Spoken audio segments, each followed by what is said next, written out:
Halo Bapak Ibu Saudara yang dikasihi oleh Tuhan, kembali lagi di Studio Kristen. Terima kasih sudah mendukung perkembangan channel ini. Tuhan Yesus memberkati kita. Bapak Ibu Saudara yang dikasihi oleh Tuhan, pada kesempatan kali ini kita akan menyaksikan kesaksian seorang murtadin yang percaya kepada Tuhan Yesus. Dia seorang Muslim dan dia juga membawa keluarganya untuk percaya Yesus. Mari kita dengar bagaimana kesaksiannya dan bagaimana Tuhan mengubah hidupnya sehingga dia jadi berkat. Semoga video ini memberkati kita dan menguatkan iman kita. Tuhan Yesus memberkati kita. Saya Dian Juanita. Mungkin ada beberapa di sini yang sering lihat saya di YouTube dengan panggilan Diju ya, nama shop name-nya dari Dian Juanita jadi Diju. Oke. Ini bukan kesaksian saya yang pertama ya. Nah, tapi kiranya kesaksian saya ini buat setiap yang sudah mendengar ataupun yang belum mendengar itu bisa menjadi berkat ya buat semuanya. Amin. Oke. Saya akan mulai kesaksian saya ikut Yesus Kristus. Ya, jadi awal mulanya itu dimulai dari tahun 2013 saat saya masih sekolah, teman-teman, gitu.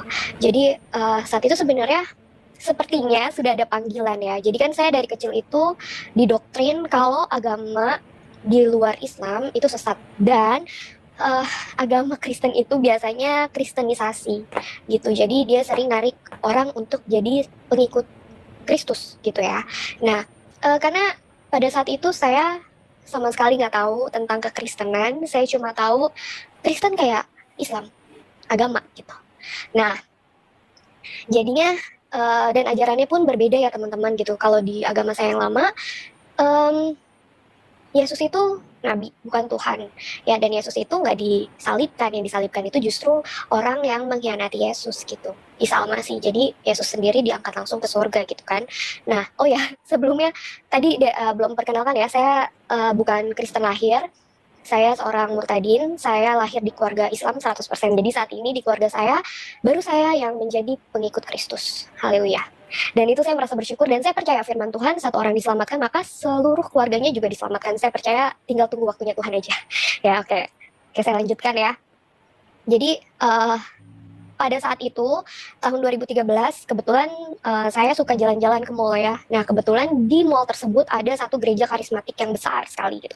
Nah, saya ngelihat di situ kok orang-orang pada ke situ pakaiannya rapi-rapi ya gitu kan, dan cakep-cakep gitu kan, rapi, bersih, mewah, menurut saya mewah, glamor gitu kan, karena ada yang pakai jas atau pakai dress kayak gitu. Nah, terus habis itu saya tanya teman saya, kebetulan teman saya saat itu Katolik gitu. Nah, saya kan nggak tahu ya Katolik dan Kristen itu ada perbedaan dari cara ibadahnya gitu. Jadinya ya udah saya ajak aja dia. Itu apa sih, saya tanya sama dia, kok orang-orang pada ke situ dengan pakaian yang rapih dan cakep-cakep ya gitu.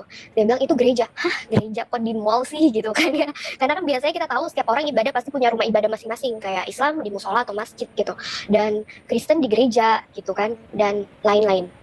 Nah, jadi kebetulan itu hari Minggu dan saya tahu dia belum ibadah, jadi saya ajak dia untuk masuk ke dalam gitu, karena satu sisi saya penasaran gitu apa sih yang diajarin di dalam gereja gitu, dan satu sisi lain saya pengen buktiin gitu bener nggak ya doktrin yang saya terima selama ini kalau di dalam itu ada misionaris-misionaris yang memang bertujuan untuk kristenisasi seperti itu.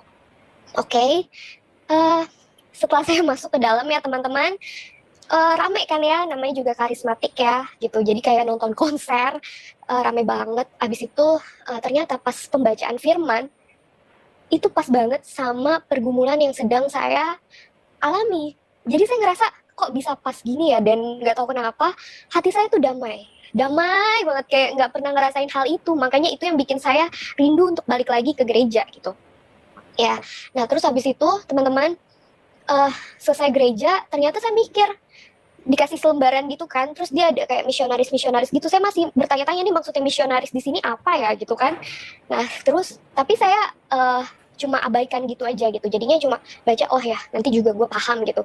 Nah, habis itu saya mikirin karena firman yang tadi disampaikan sama pengkhotbahnya itu masuk ke dalam pergumulan saya dan itu membuat saya damai sejahtera gitu. Nah, akhirnya saya jadi rindu kan. Saya ajak teman saya lagi minggu depannya untuk ke gereja. Saya ajak lagi minggu depannya, saya ajak lagi gitu. Jadinya dia sampai bilang, kok yang rajin malah lu ya dibanding gue kayak gitu. Padahal yang agamanya Kristen bukan saya gitu.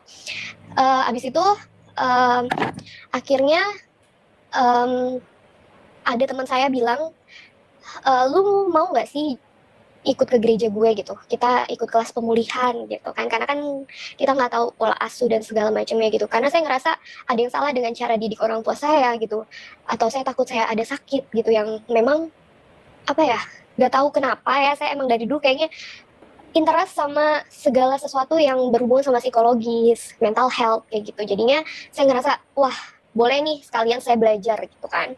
Pemulihan adalah keterbukaan adalah awal pemulihan kan. Jadi saya belajar untuk mungkin selama ini saya tertutup gitu. Jadinya saya mau tahu sih ajarannya seperti apa. Nah, singkat cerita pas prakelas kelas pemulihan tersebut diinfoin teman-teman kalau selesai kelas akan ada baptisan lahir baru. Nah, di situ saya langsung "Duk, lahir baru. Oke, jadi Kristen." Nah, suaminya teman saya tanya sama saya gitu. Dia bilang gini, Ju, kalau misalnya orang rumah lu tahu ya, terus habis itu lu jelek-jelek nih ya kata dia, ketemu jodoh di gereja gitu. Lu mau ngomong apa sama orang tua lo gitu. Terus pasti kan kebongkar tuh kalau sama ini lu ikut gereja kayak gitu kan. Nah, di situ saya mikir, iya juga ya, gimana ya gitu kan. Kayak aduh harus gimana ya? Saat itu pun saya belum mengenal Kristus, saya belum mengenal kekristenan dengan benar. Saya ke gereja karena saya ngerasa saya punya damai sejahtera di sana dan kayak saya tenang dan saya nyaman di dalam sana gitu. Makanya saya selalu pergi ke sana gitu. Nah, akhirnya eh singkat cerita setelah prakelas itu saya jadi takut buat pergi ke gereja. Jadi saya nggak pernah lagi ke gereja, teman-teman, karena saya sangat-sangat takut. Karena saat itu kejadian pernah saya kan deket sama seorang yang emang bukan muslim ya gitu, terus papa saya sakit.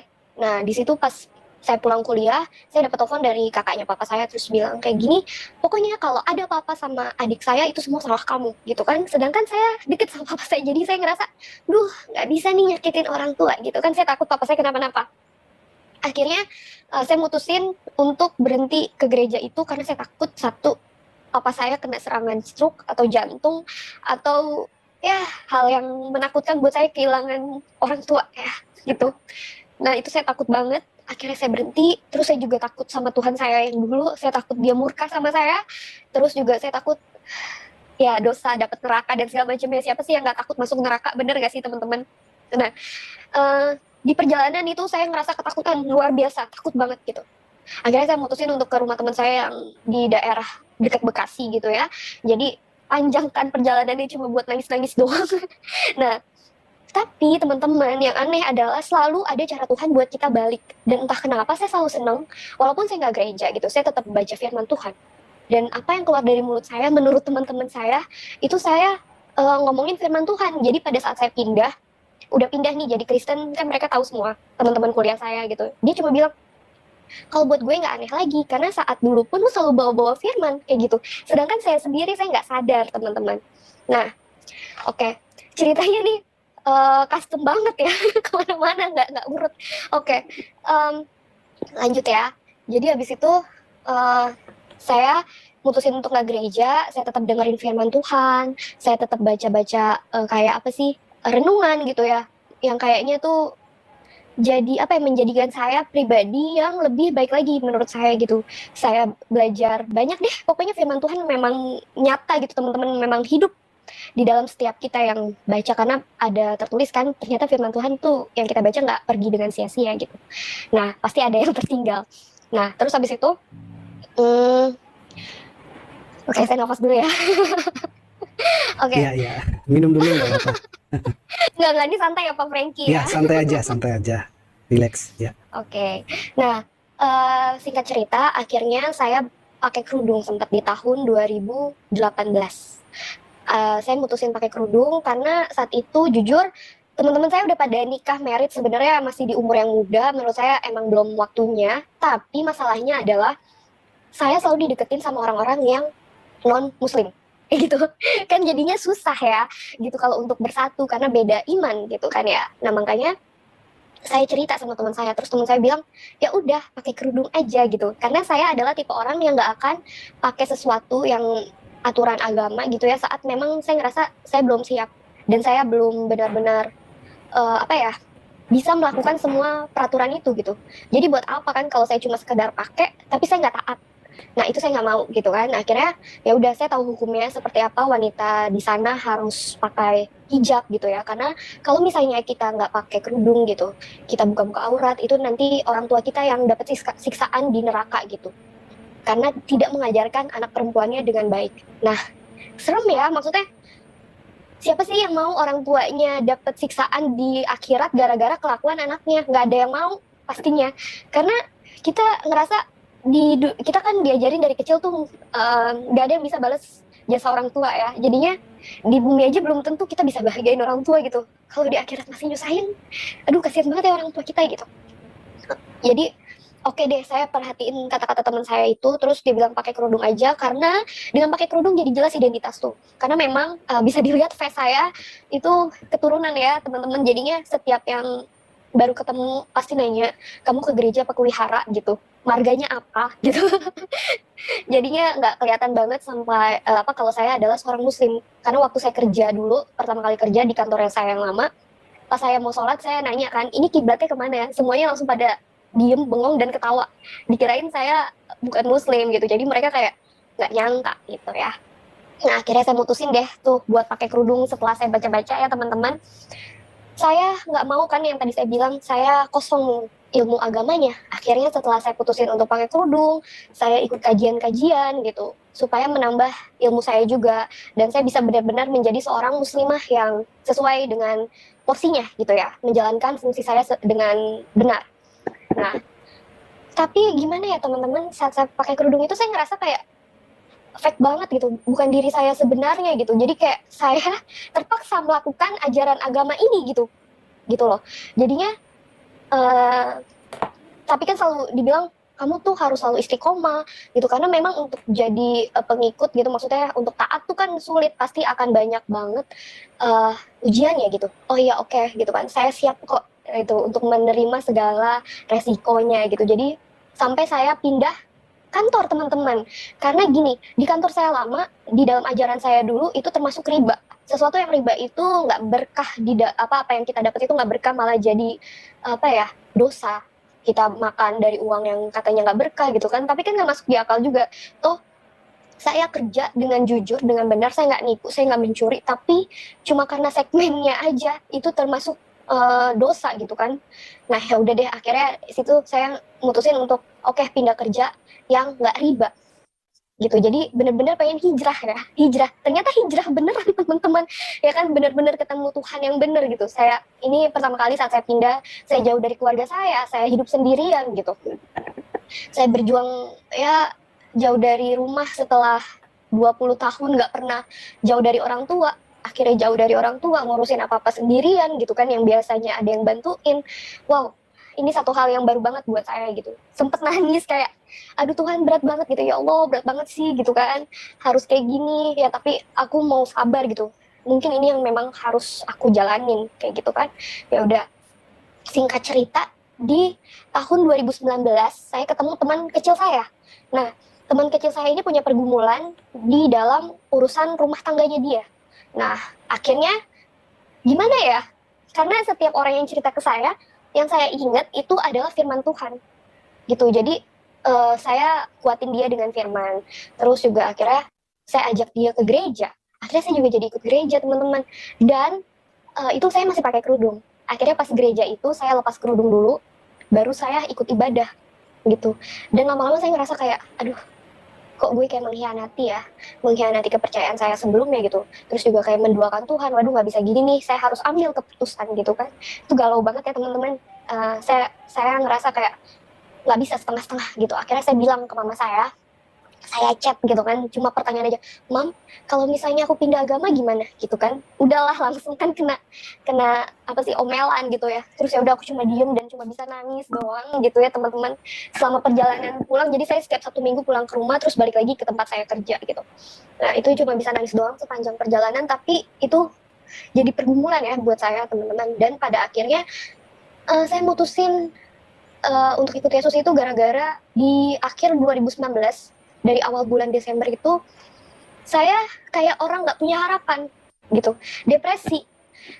setiap jam 2 pagi saya kebangun dan cuma bisa nangis, yang cuma ngerasa sendirian banget, kayak nggak ada seseorang yang nemenin saya berjuang sendirian.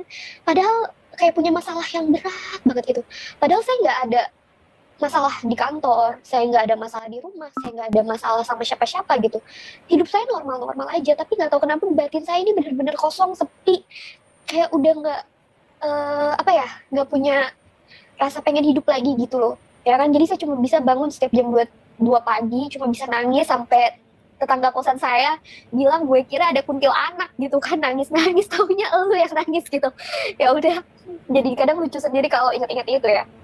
Nah, akhirnya pada tahun 2019 itu pas bulan Desember, kan pas mau Natal saya masih kerja paginya, saya chatan sama salah satu teman saya di kantor pusat, saya kan di cabang ya teman-teman. Nah terus habis itu dia bilang kayak gini sama saya, lu ngerayain Natal nggak sih gitu kan, dia tanya sama saya. Terus saya bilang sama dia gini, aduh nggak tahu ya gitu, gue sering gereja, gue senang dengerin firman, tapi gue bukan berasal dari orang dari keluarga yang latar belakangnya Kristen gitu, gue Muslim gitu kan. Terus dia tanya lagi sama saya, menurut lo Yesus itu Tuhan bukan? Dia nanya kayak gitu. Saya cuma bisa bilang, waduh saya nggak bisa jawab nih gitu kan, karena di agama saya Yesus itu nabi, cuma nabi gitu, cuma manusia biasa. Jadi sorry ya, gue nggak bisa jawab dulu, aku bilang kayak gitu kan. Ya udah, akhirnya tanggal 24 itu saya pulang ke rumah sekalian mau balikin adik saya, karena kondisi saya kan kayak ngerasa sepi gitu. Saya ngerasa kayak kayaknya kalau ada teman saya bakalan lebih baik gitu ya, karena ada yang nemenin. Ternyata nggak ngebantu sama sekali gitu, sama aja ada kosong di sini gitu kan, ada kosong di hati saya yang kayaknya aduh, ini harus kayak gimana sih, kok perasaannya nggak enak banget gitu kan. Pernah ngerasain gak sih kayak ada beban berat banget di sini tuh, kayak ya nggak ada apa-apa isinya gitu, bener-bener hampa. Nah akhirnya saya balikin adik saya, terus saya tadinya nggak pengen ke gereja, tapi ada kerinduan saya buat datang ke sana gitu. Saya nggak punya persiapan apa-apa, saya nggak bawa baju yang bagus gitu ya, cuma baju rumahan aja. Akhirnya ya udah, saya pakai baju yang ada di rumah, yang penting saya ke gereja gitu. Ya udah, akhirnya saya ikut Natal. Malam Natal itu saya ke gereja, dan di situ pertanyaan teman saya kayak dijawab gitu. Yesus itu Immanuel, 100% manusia, 100% Tuhan, dia bersama kita terus gitu. Terus aku kayak, oh oke, ini jawabannya ya. Oke. Terus habis itu nggak tahu kenapa tiba-tiba saya bilang, Tuhan, kalau emang Tuhan maunya aku ikut Tuhan ya udah gitu. Karena pada saat ibadah itu pengkhotbahnya bilang gini, kamu mau kemana lagi sih nak gitu kan, aku udah di sini nungguin kamu, mau ngumpet kemana lagi sih, kamu ngumpet kemanapun aku tahu, mau sampai kapan kamu biarin aku nunggu di sini gitu kan. Jadi saya ngerasa ditampar, kayak itu kata-kata buat saya bukannya gitu ya, Tuhan kalau emang Tuhan maunya saya ikut Tuhan ya udah gitu, saya mau ikut Tuhan, tapi yakinin saya gitu, tunjukin saya apa yang harus saya ambil kayak gitu. Terus habis itu, tapi kenapa saya Tuhan, kayaknya saya udah beribadah dengan baik gitu kan. Kenapa, kan kalau di orang saya dulu dibilangnya sesat ya, dan jadi murtad itu hukumannya neraka. Takut banget dong ya, takut banget gitu. Terus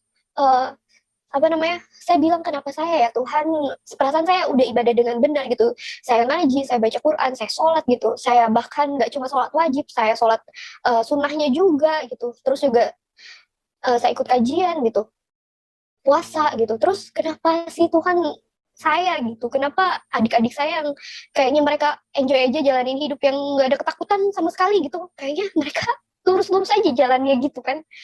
Terus tiba-tiba pendetanya bilang kayak, aku datang ke dunia ini bukan untuk orang benar ya kan, nggak ada orang sehat yang butuh tabib, tapi orang sakit yang butuh tabib gitu kan. Terus kayak rasa, oh oke, mungkin ini jawabannya gitu kan. Jadinya ada satu hal yang harus disembuhkan di dalam saya gitu, dipulihkan dari dalam diri saya.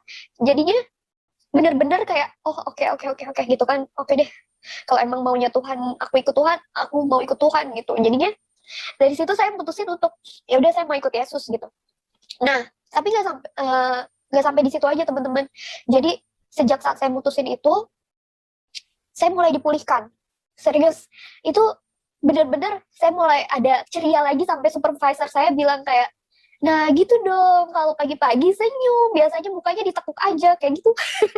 Parah banget ya, emang kalau misalnya hatinya lagi nggak bener, itu pasti kelihatan kan, karena kan hati itu loudspeakernya kita gitu kan sebenarnya. Jadi mau dibohongin seperti apapun, pasti kelihatan, terpancar gitu kan. Ya udah, akhirnya saya mulai dipulihkan.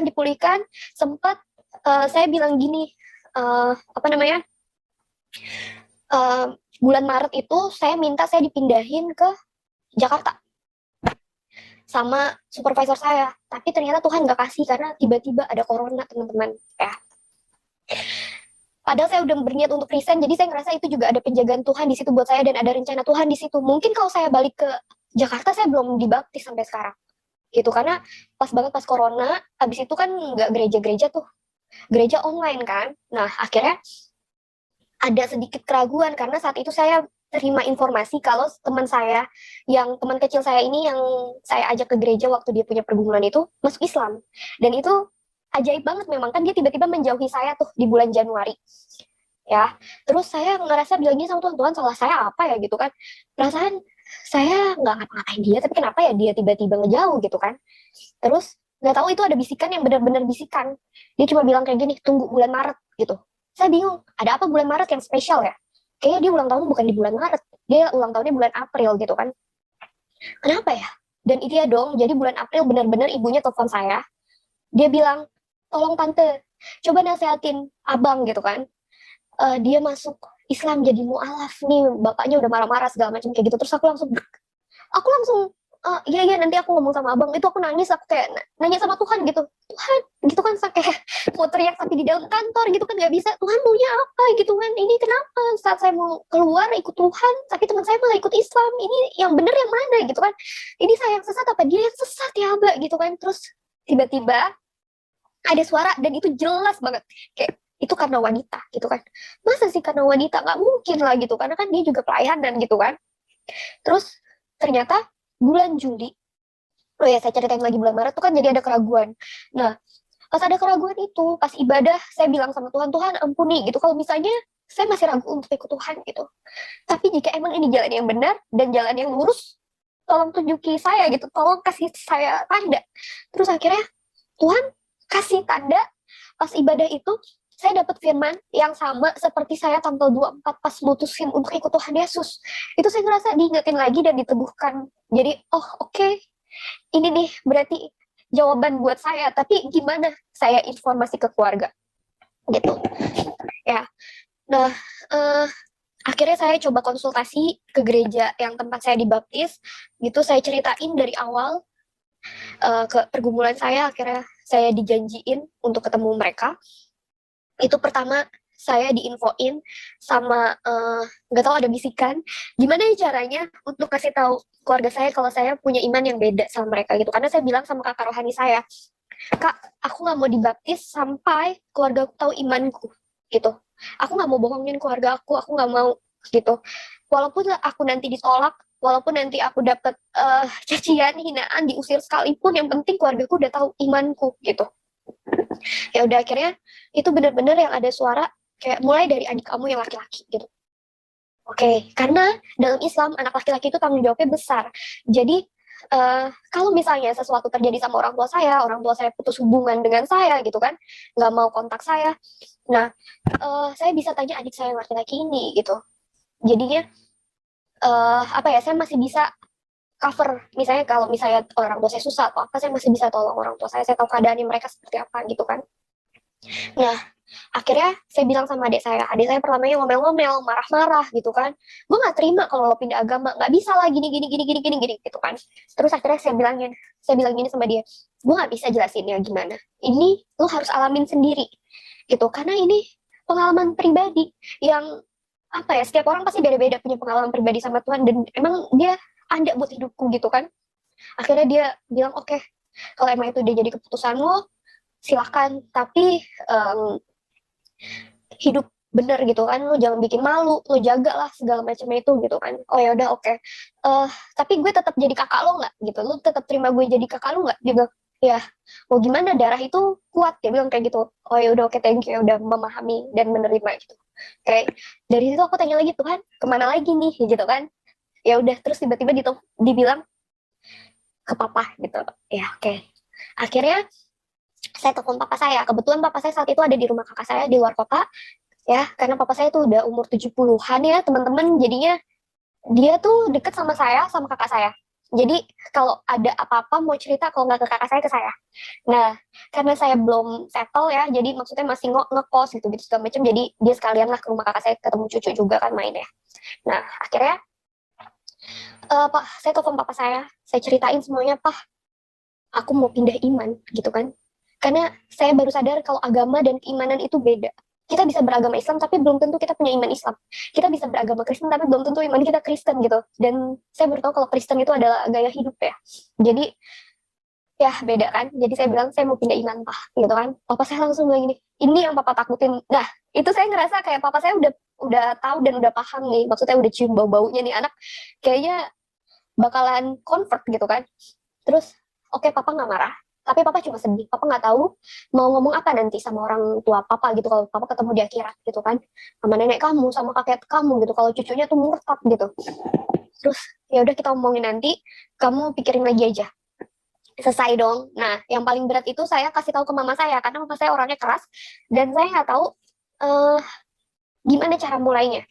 Jadi tepat hari Rabu pas malamnya jam 8 itu saya mau ketemu pendeta saya buat konsultasi lagi masalah kelas baptisan.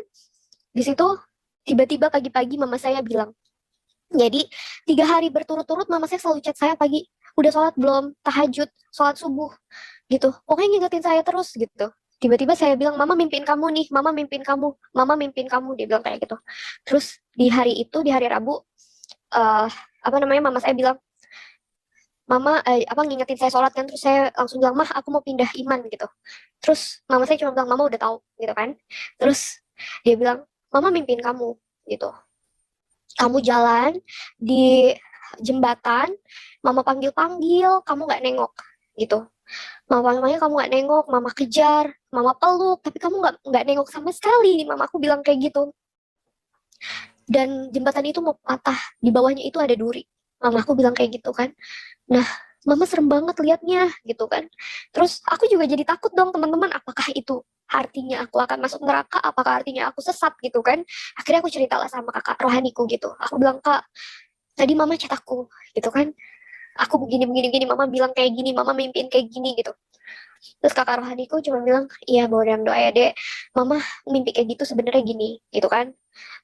Jembatan itu identik dengan perpindahan dari satu tempat ke tempat yang lain. Kamu akan berpindah tempat dari iman yang mati ke iman yang hidup. Gitu. Kenapa sih jembatannya itu harus patah gitu? Karena iman yang mati dan iman yang hidup itu nggak bisa disatuin.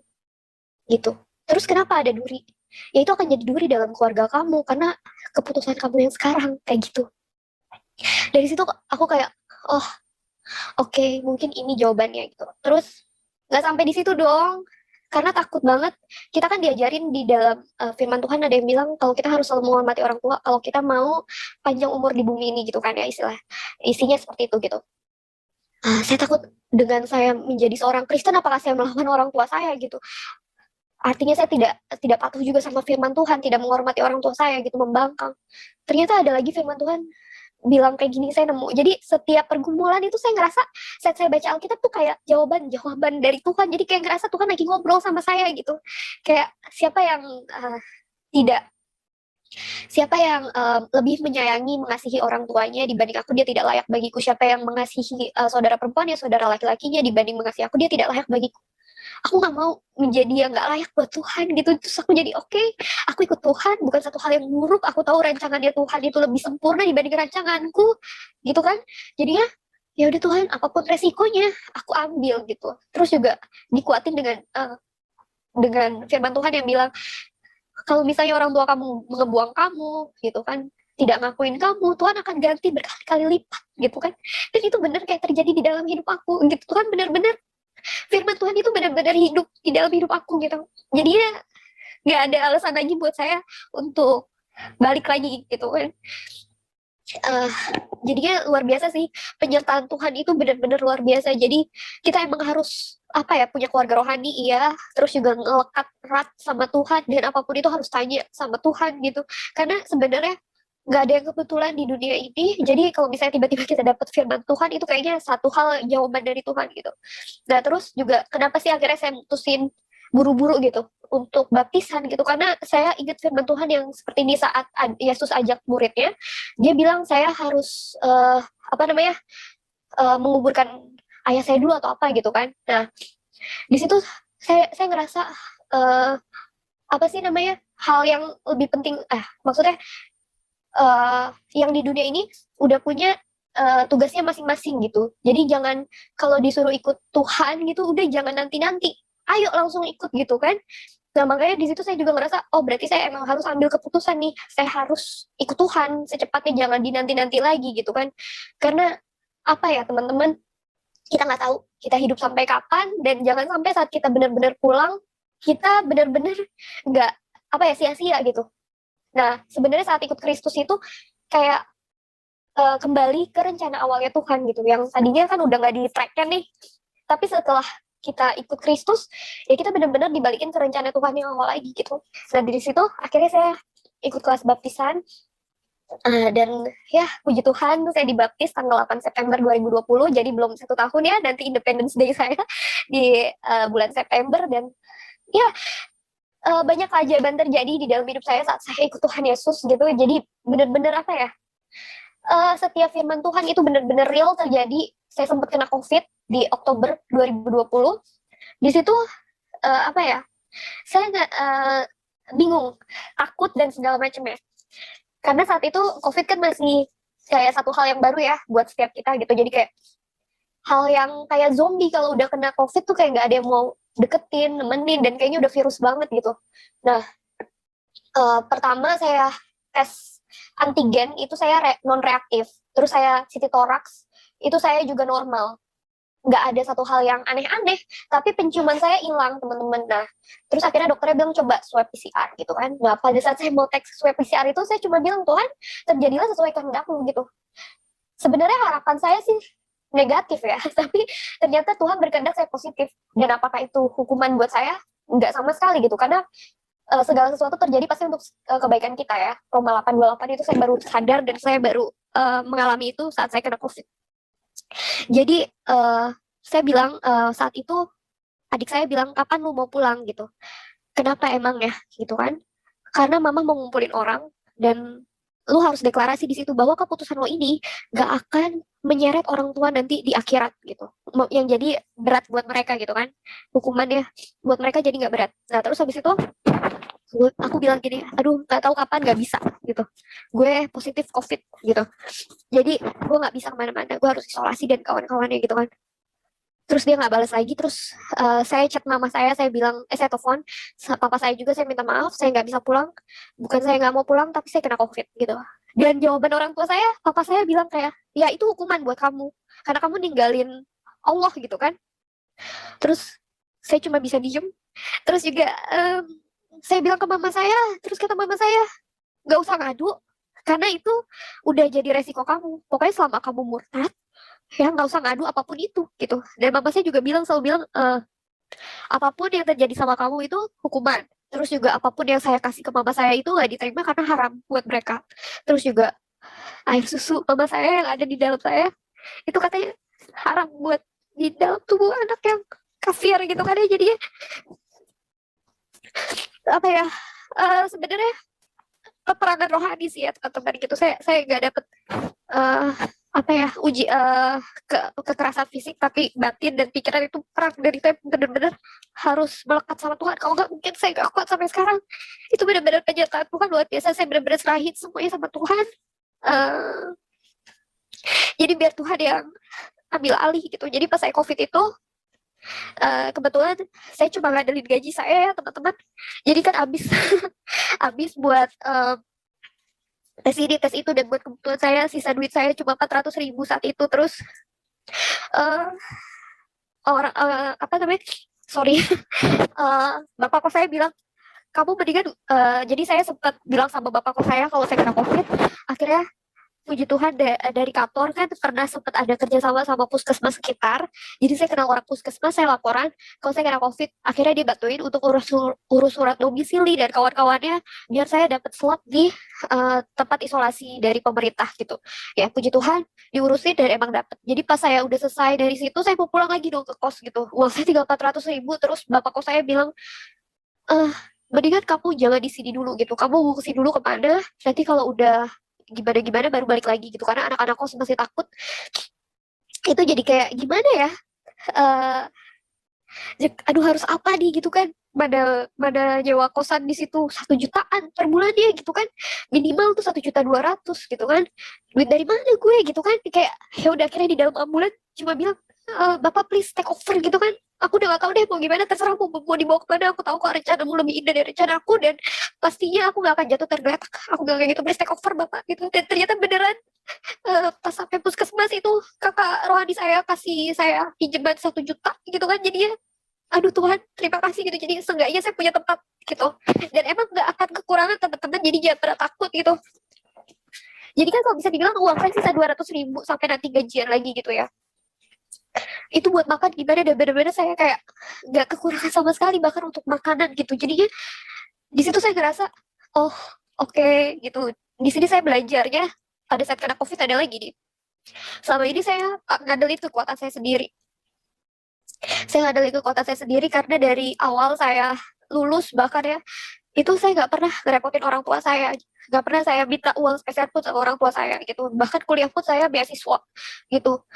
Jadi ya, eh, apa ya, saya ngerasa saya mampu sendirian gitu, dan ternyata itu sangat apa ya, berpengaruh dalam hidup saya jadi nggak trust sama orang gitu. Saya ngerasa kalau orang lain yang eh, apa yang ngambil alih semuanya dan saya nggak ikut turun, itu nggak akan berjalan gitu. Jadi benar-benar kayak Tuhan tuh mau balikin, kayak lu nggak bisa sendirian nih, kalau lu sendirian lu capek gitu, lu harus serahin sama gue gitu, lu lakuin bagian lo dan gue yang akan bertanggung jawab sisanya. Jadi kayak benar-benar mengenal hati bapak lagi kayak gitu kan. Mulihin saya bahwa saya harus belajar untuk percaya gitu, harus belajar jangan mengandalkan kekuatan saya sendiri gitu, dan itu nggak baik buat diri saya. Jadi Roma 8:28 lagi teman-teman. Jadi banyak banget sebenarnya kejadian-kejadian luar biasa gitu. Ya, kalau bisa kita ikut Yesus, dan emang Roh Kudus itu tadi ya benar-benar petunjuk. Jadi saat saya tanya sama tentang teman saya itu yang bulan Maret ada bisikan karena wanita, dan itu benar-benar kejawab. Di bulan Juli saya dapat informasi dia nikah sama teman kantornya yang muslim gitu, dan ya posisinya jauh di atas dia dan bisa mencukupi dia, padahal dia laki-laki ya teman-teman. Jadi dan dia meninggalkan istri dan anaknya. Aduh Tuhan Yesus gitu kan, tuh kayak aduh benar-benar deh Roh Kudus itu benar-benar ada dan benar-benar hidup, dan ya biar kita nggak sesat dia selalu kasih kita petunjuk gitu sih. Bapak Ibu Saudara, kita juga sudah menyaksikan bagaimana seorang Murtadin mengubah jalan hidupnya dengan cara dia percaya kepada Yesus. Lebih jauhnya kita membahasnya, kita juga akan merenungkan kebenaran firman Tuhan di dalam Mazmur pasal 1 ayat 1 sampai yang ke-6. Begini bunyi firman Tuhan: jalan orang benar dan jalan orang fasik. Berbahagialah orang yang tidak berjalan menurut nasihat orang fasik, yang tidak berdiri di jalan orang berdosa, dan yang tidak duduk dalam kumpulan pencemooh, tetapi yang kesukaannya ialah Taurat Tuhan, dan yang merenungkan Taurat itu siang dan malam. Ia seperti pohon yang ditanam di tepi aliran air, yang menghasilkan buahnya pada musimnya, dan yang tidak layu daunnya. Apa saja yang diperbuatnya berhasil. Bukan demikian orang fasik, mereka seperti sekam yang ditiupkan angin. Sebab itu orang fasik tidak akan tahan dalam penghakiman. Begitu pula orang berdosa dalam perkumpulan orang benar. Sebab Tuhan mengenal jalan orang benar, tetapi jalan orang fasik menuju kebinasaan. Bapak Ibu Saudara, di sini firman Tuhan mengingatkan kita bagaimana kita berjalan dengan jalan yang benar. Ada dua sikap orang yang dituju oleh Mazmur Daud di sini. yaitu jalan orang benar dan jalan orang fasik. Ada jalan orang benar, yaitu merenungkan Taurat itu siang dan malam. Ia seperti pohon yang ditanam di tepi aliran air, yang menghasilkan buahnya pada musimnya. Tetapi orang fasik, ya, bukan demikian orang fasik. Mereka seperti sekam yang ditiupkan angin, ya. Sebab itu orang fasik tidak tahan dalam perhakiman. Begitu pula orang berdosa dalam perkumpulan orang benar. Artinya apa, Bapak-Ibu Saudara? Kalau kita berjalan di jalannya Tuhan, ya, maka hidup kita akan menjadi benar dan menjadi berkat. Sama halnya dengan Daud, dia merasakan kuasa Tuhan. Dia di mana Daud menyampaikan isi hatinya, di mana ada banyak orang-orang yang tidak suka dengan Daud, ya.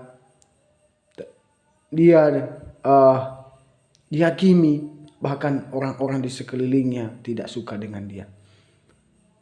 Menarik adalah bagi kita yang sudah percaya kepada Yesus, marilah kita tekun di dalam Tuhan Yesus. Marilah kita berbuah, ya, biarlah buah kita dilihat oleh banyak orang, sehingga nama Tuhan semakin dimuliakan. Dalam hal ini nama Tuhan akan dimuliakan, Bapak Ibu Saudara. Dan pada kesempatan kali ini juga, ya, kita sudah menyaksikan bagaimana kesaksian seorang murtadin, bagaimana dia berjumpa dengan Tuhan Yesus, dan bagaimana Yesus mengubah hidupnya, dan bagaimana Tuhan Yesus sendiri membawa dia di jalan yang benar, sehingga seorang murtadin ini mendapatkan buah. Dia sudah bersatu dengan pokok anggur, yaitu Yesus Kristus. Menarik adalah dia menceritakan keselamatan itu kepada keluarganya, sehingga papa mamanya percaya Yesus. Tetapi menarik adalah dia tidak putus asa, meskipun dia dibenci dengan keluarga, saudaranya, bahkan lingkungan dia berada. Dia menunjukkan bahwa dia sudah percaya Yesus. Dia harus mencerminkan Kristus itu, ya. Artinya dia tidak membalas kejahatan dengan kejahatan, ya. Dia tidak menghakimi apa yang dia lakukan. Dia berdoa dan tunduk di bawah kaki Tuhan. Wow, menarik Bapak Ibu Saudara. Mari kita juga semua untuk bersaksi bagi banyak orang, karena tidak ada keselamatan di dunia ini selain di dalam Tuhan Yesus saja. Percaya kepada Yesus, maka engkau akan selamat, dan tidak percaya kepada Yesus, kita akan binasa. Mana kita mau pilih? Percaya Yesus atau tidak percaya Yesus? Itu kembali kepada kita, dan itu kembali kepada pilihan kita. Ya, sekali lagi, marilah semua untuk kita tekun di dalam Tuhan, dan marilah kita terus berdoa satu dengan yang lain supaya iman kita dikuatkan oleh Tuhan. Ya, sekali lagi terima kasih. Semoga video ini memberkati kita dan menguatkan kita. Sekali lagi Bapak Ibu, terima kasih sudah mendukung juga perkembangan channel ini dengan cara subscribe, komen, dan share. Tuhan Yesus memberkati kita. Biarlah melalui video ini banyak orang yang mengerti kebenaran. Terima kasih. Tuhan Yesus memberkati kita.